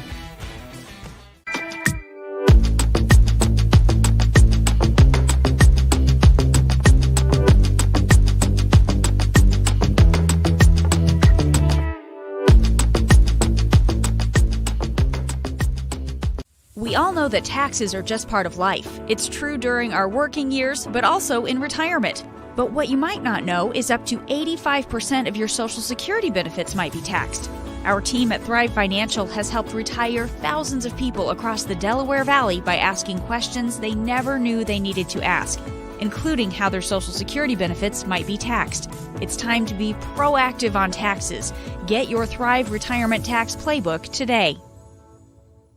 Jeff D'Ambrosio doesn't need a special event to appreciate his customers. Jeff shows his appreciation to them every day of the year. Jeff makes sure to stock more new inventory than anyone and guarantees prices and payments that nobody can beat. There are so many reasons that thousands of customers know Jeff is the easy, friendly place to do business. More for their trades, no judgment zone for credit issues, the best, most reliable service department in the country. That's why I like Jeff, and I know you will too. Jeff will satisfy you every day. Jeff D'Ambrosio, Destination Downingtown, Owner Appreciation Event. Post-game show with Seth Joyner. I knew that they had a running game. Derek Gunn. He has put in the effort. Devin Caney. Had we not won the Super Bowl, what would we be saying? And Mike Missinelli. Well, you know who Philly is. Post-game, now streaming on the 6ABC family of apps. Why do millions of people every year from around the world visit Philly's Rocky statue? You want to tell me the sky is burgundy with green stripes and yellow polka dots? I'll meet you on that. But you're never going to convince me Rocky is anything other than the pure greatness that it is. Never going to happen. Join me, Paul Farber, for WHYY's The Statue. We're going on a journey to explore the biography of the Rocky statue. Find us wherever you get your podcasts.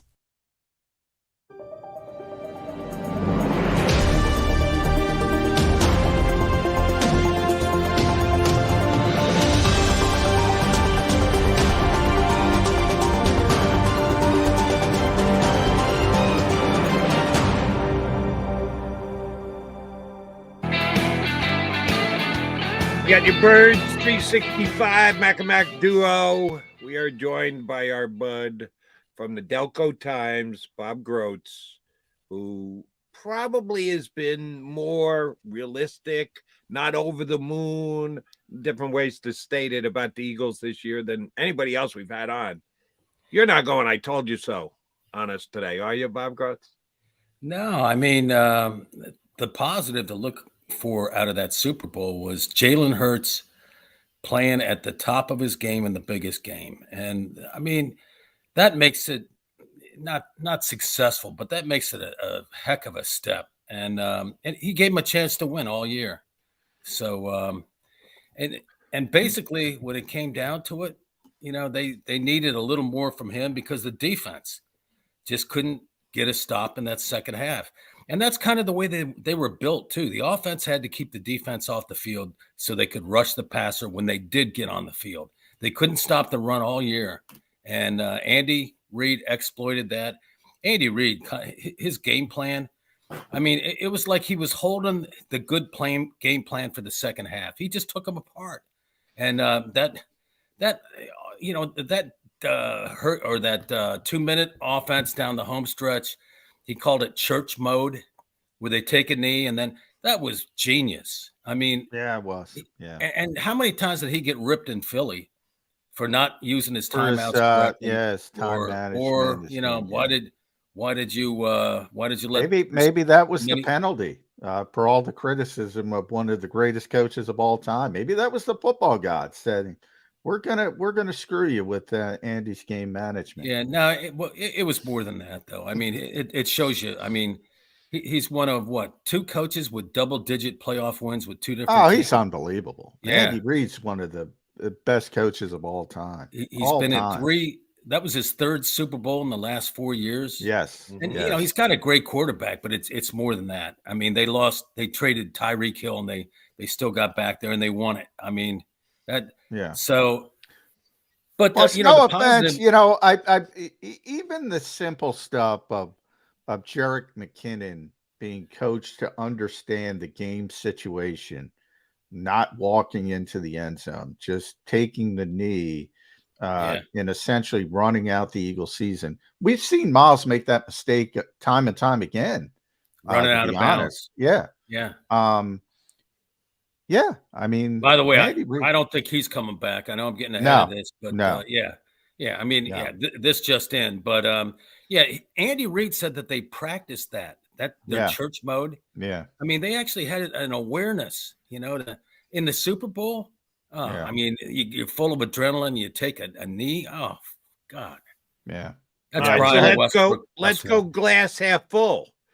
How much do the Eagles, if they can get back on the same type of a season next year, it's going to be very difficult, but they're a playoff team and maybe a divisional winner. They finally put that can't win the NFC East 2 years in a row thing to bed. How much do they benefit from the experience they had, certainly in the postseason, and or if they get back to a Super Bowl? How much will this year's loss, having been there, help them in future years that they can get there again? Well, it'll help, but they're going to lose a lot of the guys. I mean, they got a lot of free agents, and if Kelsey leaves, it's going to be tough. And during the season, I thought, man, this guy, again, he's having too much fun to walk away, but he's got 3. Well, he's about to have a 3rd daughter. So, yeah. I mean, he's got a lot of family stuff going on, and you remember him talking about that away from everybody, John, when possible retirement. There's a lot more that goes into it. I have a feeling that he's leaning towards retiring, Is Cam Jurgens ready? I don't know. But I think he's good. I think they got a good one in Cam Jurgens. Which, by the way, this will absolutely annoy Eagle fans. How many guys get to retire because they got 3 kids at age 34? Yeah.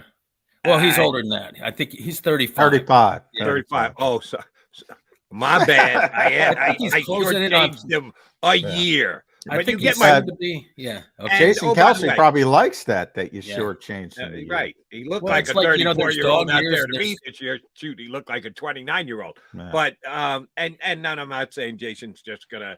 I think he's got a future in broadcasting if that's what he wants. He's not gonna retire for the rest of his life. He's gonna retire from playing. I think it's much more. He doesn't want to put his body through what he has to put his body through every single year to play, rather than I got to spend more time with the kids. I think he's going to still be a working guy getting out every single day. He just won't be going to the NovaCare complex.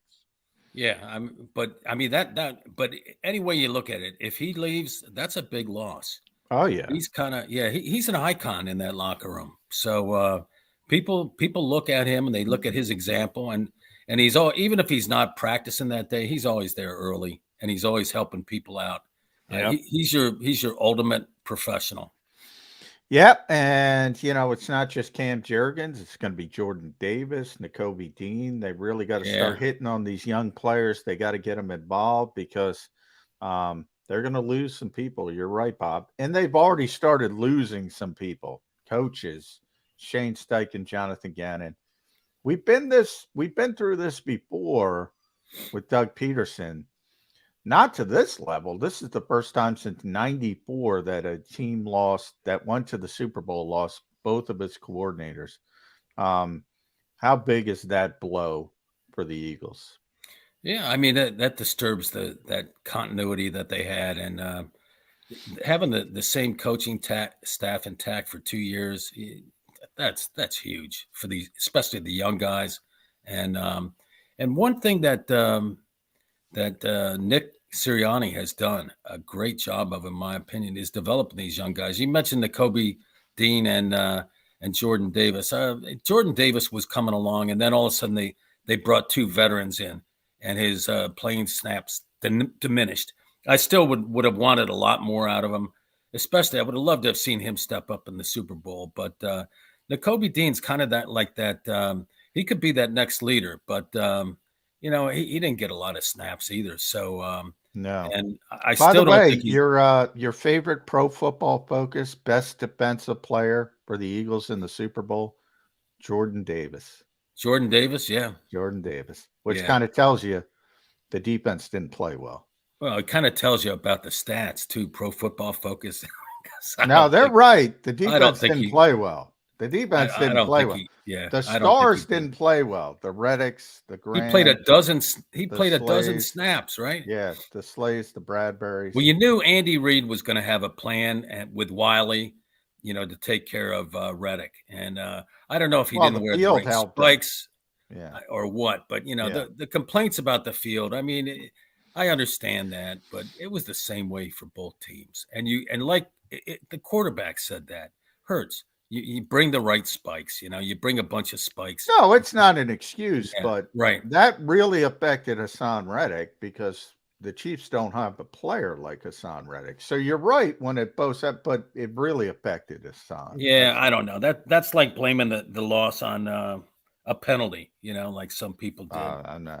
Which is no better than what the 49ers did after they lost, That's they true. Get crushed. But the one thing you're leaving out, Bob, is the fact that the NFL knew it would have a more downside effect on the Eagles, and that's why the field was in the shape that it was in, because they wanted Patrick Mahomes to win because he needs to be the new poster boy and the face of the NFL. So the NFL specifically made sure the field was in as lousy condition as it was because somehow they knew it would have more dire effect on the Eagles than the Chiefs.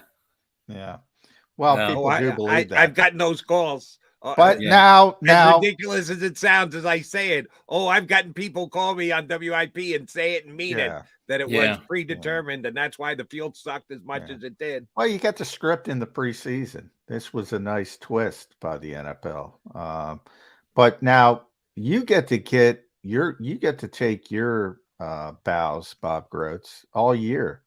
You with James Bradbury. We overrated him. Biggest I didn't corner of think the season. he wasn't bad. He wasn't bad. But Yeah, see, I I like it. He got beat a lot, and he was a veteran. He wasn't covering the top receivers all the time either. No, that's Slade's you could see it right off the bat. John, I emailed you the video of him after the Lions game. If there was like 5. And hey, Ike Reese said, I don't know what to say about James Bradbury, except he's not very fast. And he isn't, he could still play, obviously, but I don't know. I mean, what bothered me the most about what really bothered me about the Eagles and their defense in that game was the motion, how disruptive a simple motion was for them. Well, they don't use motion, so they never see it. Oh, yeah, that's true. Yeah. But 2 walk-in touchdowns, and on one of them, Bradbury took the inside guy. He didn't even know there was a receiver on his right, and there was nobody over there. Yeah. A safety probably should have been back there, but miscommunication. He didn't even know. I mean, hey, if that had been Chauncey Gardner-Johnson, he would have been over there. He would have broken it off, and they might have got beat over the middle, but he would have broken it off and taken the guy at the edge. And by the way, of all the free agents that they have, to me, he's the one guy you definitely got to sign. Chauncey? Chauncey. Yeah. This, again, I'm going to get the ire of the streamers here on Birds 365. James Bradbury, I've heard you need to get Johnson Gardner done because he's younger. Bradbury, 29. He's already 30 years old. Rob Groats says he's slow as all get out, slow as molasses. Why would you worry about bringing him back? Are we worried at all that Darius Slay is 32? Yeah. Well, we're somehow worried about James Bradbury, and he's an old man at 29. Well, what the hell is Slay at 32, and how much money is he going to be making next year? Yeah, no, that's a legitimate concern. Yeah. And he didn't play as well in the second half of the season. He didn't have a great year. He really didn't. And I don't, that is a legitimate concern, though. And you have some others, too. There's some fringe guys that are making around $2 million, some of them 1.5, and you could cut them for cap space. They may end up doing that, like Quez Watkins. I think he would get you another $1.5 million. What are they? They're like $2 million over the cap, right, John? Yeah, but I mean, Quez is on this rookie deal. He's not going to help. I mean, you can bring him back, and if you find somebody better, you just cut him. Yeah, he's a deep threat, but man, he just doesn't get it done. I'm not blaming the loss on him, but he's got to make that play. He's got to make that play, and if he makes that play, the Eagles win the game. Yeah, I don't know if he ever is going to make that play because I don't think he tracks the ball that well. So, but they got some. They have decisions like that to make. They're going to have to start nickel and diming. I mean, I don't think they're bringing Miles back. I don't think they can bring Isaac Seumalo back. They got to make a decision on TJ Edwards. They got to make a decision on Bradbury's not going to be back. They got to make a decision on Marcus Epps, CJ. They got a lot of stuff Howie's got to get to, Bob. Yeah, CJ's the biggie. And if Kelsey doesn't come back, that they can give some more money to Seumalo. So, but he's going to have to take a discount to stay. And will he do that? I'm not so sure about that. All right, let me ask about a decision not going forward for next year, but one that was made on Sunday. And I was going to make a big deal out of it when I saw it on Sunday before the game started. And it turned out the way that they deployed their defense, and their defense didn't play well enough, it became a complete non-factor. But Josiah Scott, healthy scratch.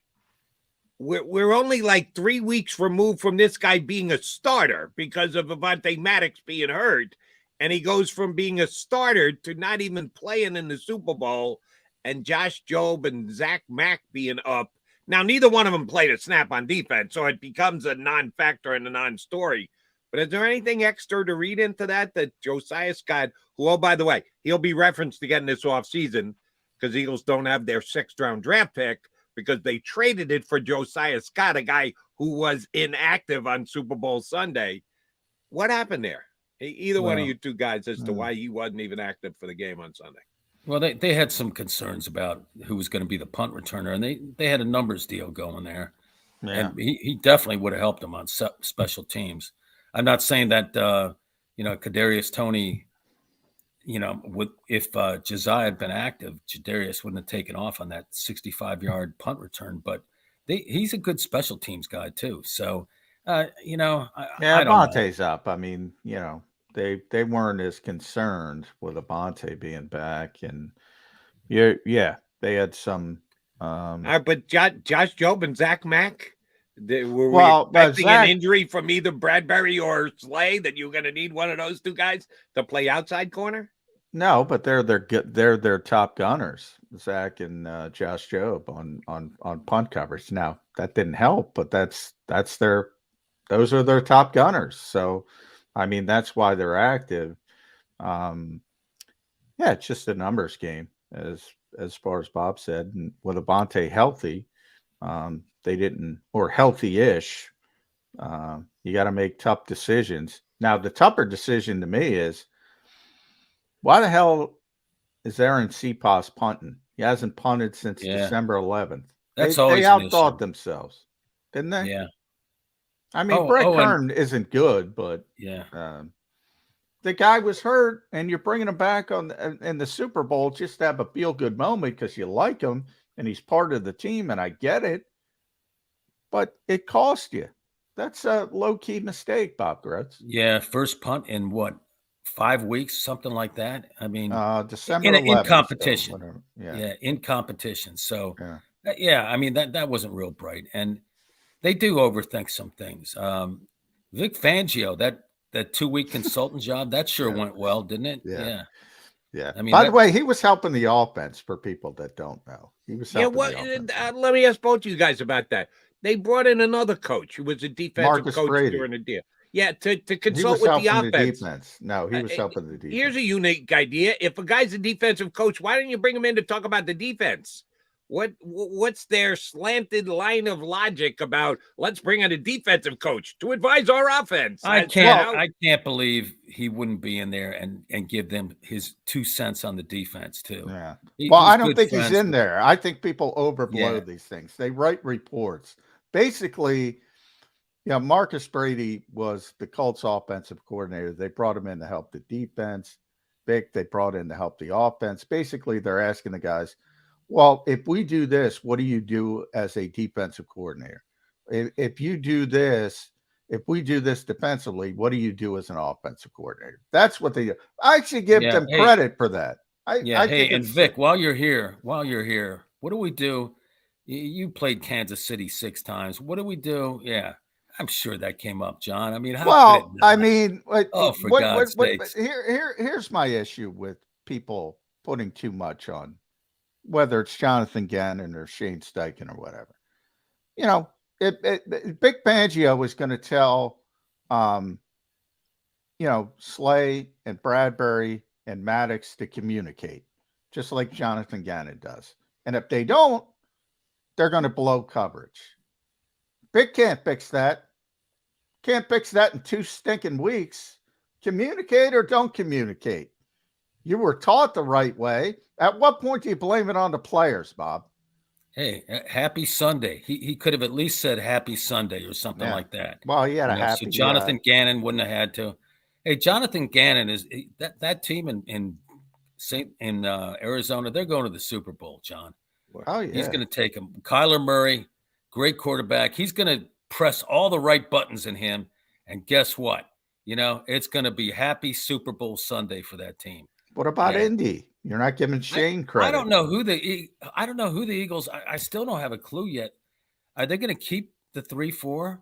They got the personnel now. I mean, they don't play a 3-4. Why do people? Man, you're driving me crazy. They play it. They play the Fangio defense. There's a lot of 3-4. It's a variable 40 and 50. Whether they're standing up or there's 5 guys at times or not. You're calling it a 3-4. It's more of a 5-2 than it is a 3-4. Whatever it is, they got to learn. They got to bring somebody in that can stop the run. I mean, that's been a problem. The whole thing is not designed to stop the run. That's the problem. Vic made that defense. He's the one who said, well, You give up a 5-yard run, but I don't want to give up the 40-yard pass play. I'm sorry, man. Blame Vic. He's the Happy Thursday, John. Yeah. He's the one who freaking unleashed it on us all. And truth be told, and I know everybody wanted the Eagles to win. One thing that I actually did smile about when the game was over and done with was Andy Reid ran the football. Andy Reid for years. Run the football. Why you throw the football? Andy Reid, that's all you know how to do is throw the football.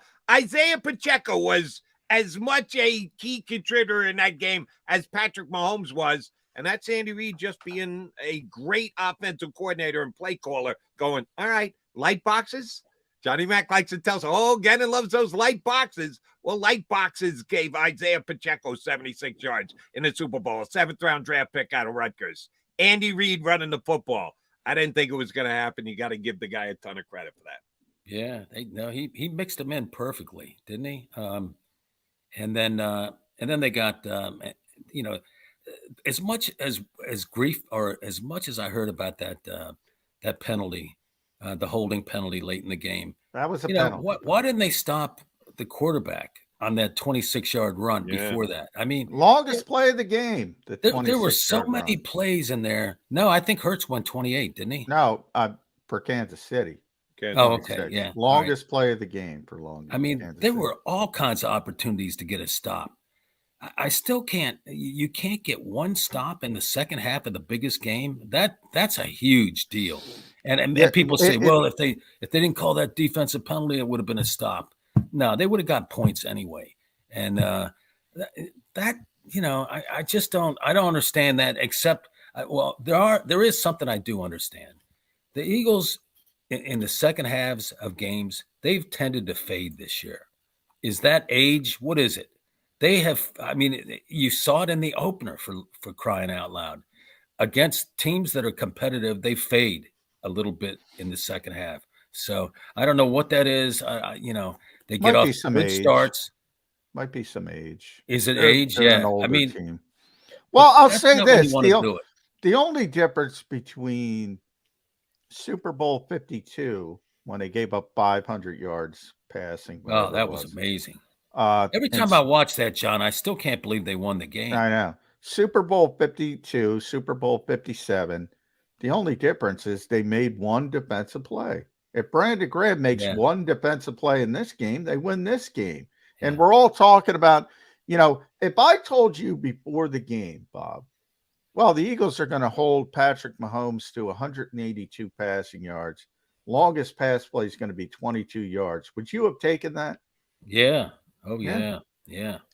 Oh, they didn't make a play. Got to get off the field. Could be a strip sack, could be an interception, could even be a 3 and out with a pass defense. Just find a way to get off the field. I'm blaming the players. They couldn't strip the ball out of 7th-round draft pick Isaiah Pacheco's hands. That's the punch that ball out, punch that ball. They never were able to punch the ball away from Pacheco. And you're right, John. The lack of that big play was a key in this game. All right, so Nick Sirianni's got work to do. Howie Roseman, Nick Sirianni making decisions on the coaching staff's elevation, bringing guys in from elsewhere.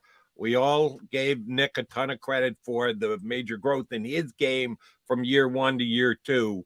This is the first time he's ever had to deal with adding to his coaching staff. He was a big mover and shaker in putting the coaching staff together. They gave him much more latitude than they ever gave Doug Peterson.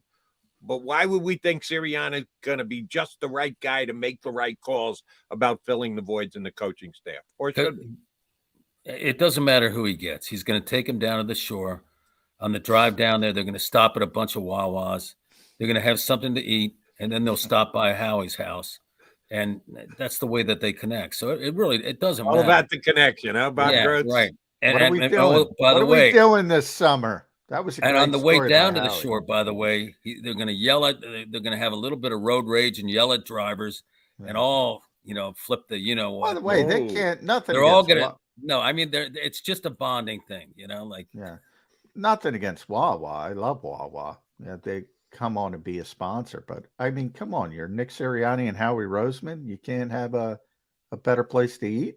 They are the same guy. They are the same guy. Hoagie Fest is great. You're not bad mouthing. No, I want a sit down meal. If we're going to connect, I want a sit down meal. That's all I'm saying. I think you can connect just as well with a hoagie in the car, locked in. I can't see heading down the AC Expressway. Come on, where's better bonding? I can't believe this. I'm with Groats on this one. He's exactly right. I can't see Nick being a Wawa spokesman. I was thinking about that right now at this stage in his career. Maybe later. Yeah, Nick could do anything at this point. By the way, when did Nick Sirianni become Sean McVay? Because everybody's hiring his coaches. He's the new Sean McVay. He's the new Sean McVay. What the hell's going on here? Which guys that worked on his staff have won any Super Bowls? Am I missing something here? Who's Sean McVay? Yeah. No. Have any of his guys gone on and done anything? No. What am I missing? Well, Kevin O'Connell had a decent rookie year. Yeah. But, okay. You're Kevin right. O'Connell was, but the joke was, if you had a cup of coffee with Sean McVay, you can get an interview. All of a sudden, that's the new Nick Sirianni. If you had a cup of coffee with him, I expect Bob Groats to get an interview next week. Well, I see. I tell you, for Gannon, I was almost a little surprised. I mean, he wants to. That's how bad he wants to be a head coach. That's a tough situation. I don't know if that. Well, if you're a defensive guy, you got to take a job, man. Yeah, well, yeah, and the quarterback, wow, you need somebody that is going to be able to relate to that guy and push the right buttons. If he does that, that'll be incredible. I mean, that's a tough job. I don't know how you do it. If Cliff Kingsbury couldn't do it, well, I don't know how great of a coach he was. At least you got the nice weather. Yeah. You got the mountains. Yeah. But someone has to push the right buttons in that guy and motivate him because he's got all the talent in the world. Well, everybody hates him in this town. He wants to get the hell out. No. I was talking about the quarterback there, Kyler Murray. Oh yeah, I know. Yeah, he's got all the talent. He's Hurts without the work ethic. He just, you can tell he just doesn't work at it. Yeah. And Hurts is a natural when it comes to decisions in that. This was my buddy Matt Verderam's suggestion the other night. Offensive coordinator in Arizona, Eric Bieniemy. Bring him in if he's telling Kyler Murray what to do, and Murray's rolling his eyes, going, "Hey, did I help Patrick Mahomes get 2 rings? How would you like a ring, buddy? Shut up and do what I tell you." So I think that would be. By the way, the Washington Commanders are interviewing Eric Bieniemy as we speak to be their offensive coordinator. So he's probably going elsewhere. All right, I got one more coaching question for you, Bob, before we let you run. We've already seen, or at least this is what he's saying as of right now. Shane Steichen says the head coach of the Colts, he plans on calling plays, not going to follow in the footsteps of Nick Sirianni as a CEO coach. Will Gannon do the same out there in Arizona? Will he also call the defensive alignments and signals during the game, or does he follow in the footsteps of his former coach and go, yeah, I can get somebody else to come in here and be my DC and call the plays so I can just oversee everything? Will he or won't he be a CEO coach, Gannon in Arizona? I think he'll call the plays. The non-CEO coach, John, they're not listening to you. Around the league, you're not getting the CEO coaches. It's his first year. Yeah, at least initially. Nobody they get things straightened out, bring a veteran guy in there. Yeah, I could see that happening, him giving that up. Here's the last one. At Bob Groats on Twitter, Delco Times, read them there. To me, it's more interesting here because Nick Sirianni has said, if Shane leaves, I might take it back. Is Brian Johnson, because he's going to be the new OC, is he going to call the plays? Or is Nick going to say, you know what? I don't have the history with this guy I had with Shane Steichen. I got to bring it back. I got to call plays. Yeah, I have thought about that too. I think Nick could probably do that. I think he could probably do it. I think he's learned how to balance things. He does have a rapport with all the rest of the coaches on the staff. I think it could work. I mean, I don't know if you want to mess with it.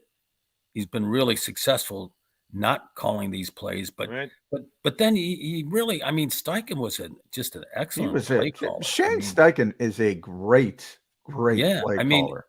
The assumption that's not going down is incorrect. I'm saying that right now. There are guys that can do that. I mean, Steichen's going to call the plays for sure.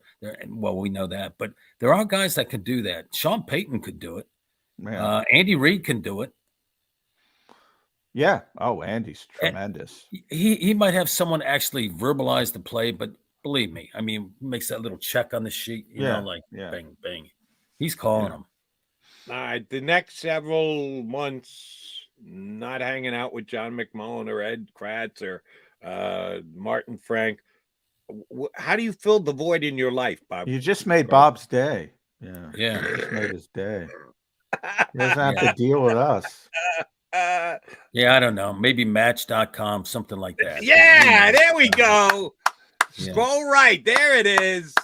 I heard Groats getting lucky. I've heard that's the place to go. Yeah. There's no risk of anything. Yeah, I mean, low risk, high reward. I'd update the profile picture and lose the hoodie if I were you. Yeah, that's just a suggestion from a good friend, Jody. This is as good as it gets, Jody. Thanks, one to know one, buddy. Right. Bob, always a pleasure, bud. We're going to be tapping into you all off season. Take a couple of weeks. Good luck on Match.com. And we'll get you back up here on Birds 365. I'll see you guys. Always a pleasure. Thanks, Bob. Bye. Thanks, Bob. The Dark Knight himself, Bob Groats, here with us on Birds 365. All right, Johnny Mac coming back. We still got a couple of minutes to put a bow on the show. Stay with us.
Philadelphia fans were cut from a different cloth.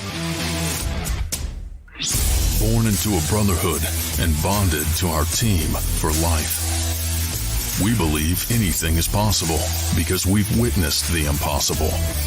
While we may be from different neighborhoods, come Sunday, we are one, and we will be heard. Pondley Hockey, official partner of the Philadelphia Eagles. Go for the beers, go for the cheers, go for the hit and the hits, go for the scene, go for the screens, go for the gallery, go for the win, go to Ocean.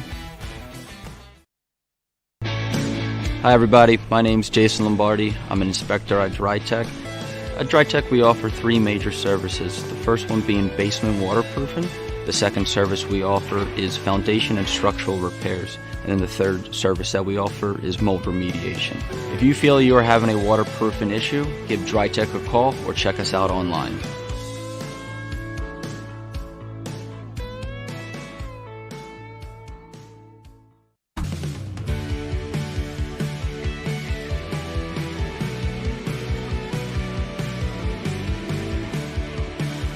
My name is Fran Salerno, and I'm a managing director here at Del Valle Insurance Group. Been in the business for over 36 years, saving people money on their insurance needs. Give us a call. Let us help you custom design an insurance plan that meets both your needs and budget.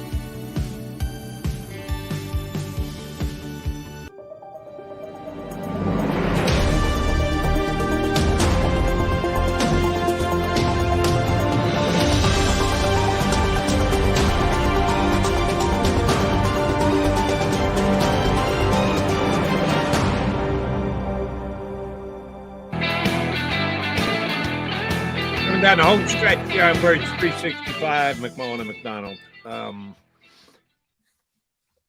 These futures deals that the Eagles announced yesterday, a bunch of guys from the practice squad take futures deals. Give us what a futures deal actually is, what it means. Why wouldn't guys want to hit the free agent market? Do they really think a future deal is the way to go?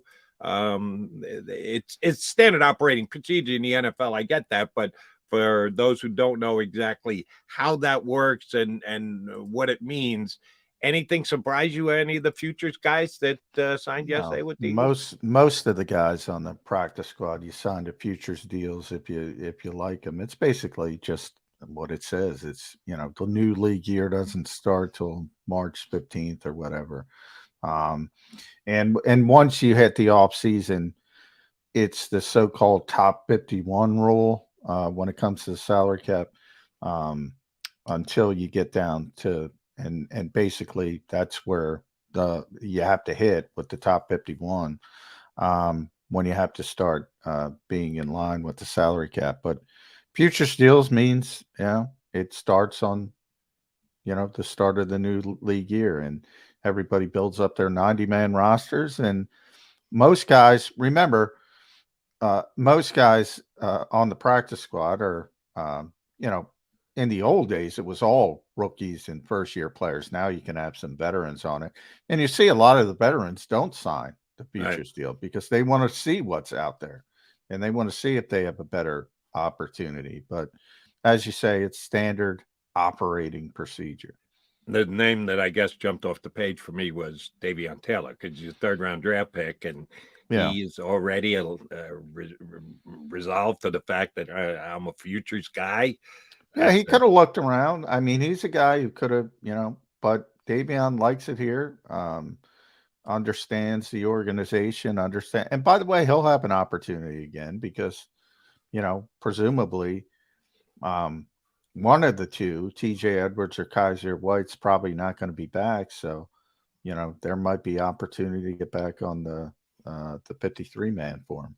We shall see. All right. And you said this during the show, you expect to hear from Howie Roseman sometime this week? Yep. Sometime this week. I expect could be today, could be tomorrow. If they push it back, they're very busy this time of year. So they have to do, exit meetings, especially with this team too. You got to deal with the coaching staff and all that's going on there. Right. But he's going to talk to us at some point. Although Adam Schefter said yesterday it's a done deal that the Eagles will be elevating their quarterback.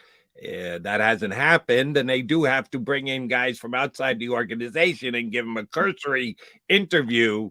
That's why now he's got to be busy. Carve out the time for John McMullen and his boys. Nothing against Adam Schefter because he's great at his job, but there's a bunch of Eagles beat writers that told you Brian Johnson is the guy before Adam Schefter declared it. I'll just say that. Agreed. And give you props because you said Gannon had the job when it wasn't official yet that he had the job. And guess what? He got the job. So Johnny Mac got that one 100% right. All right, partner, whether you do or don't hear from Howie later on this afternoon, you will be back here with me tomorrow, right? That's the plan, unless Howie cuts me. It's a Football Friday here on Birds 365 in 2 and 2. You've been listening to Birds 365, the destination for the passionate Eagles football fan who bleeds green. If it's Eagles football, we're talking about it. Debate inside the locker room and guests that are some of the greatest football minds from around the region. We hope you enjoyed the show. We know we had a blast. Make sure to like, comment, and subscribe, and we'll be back soon. But in the meantime, hook up with us on social media at JAKIB Sports. See you next time on Birds 365.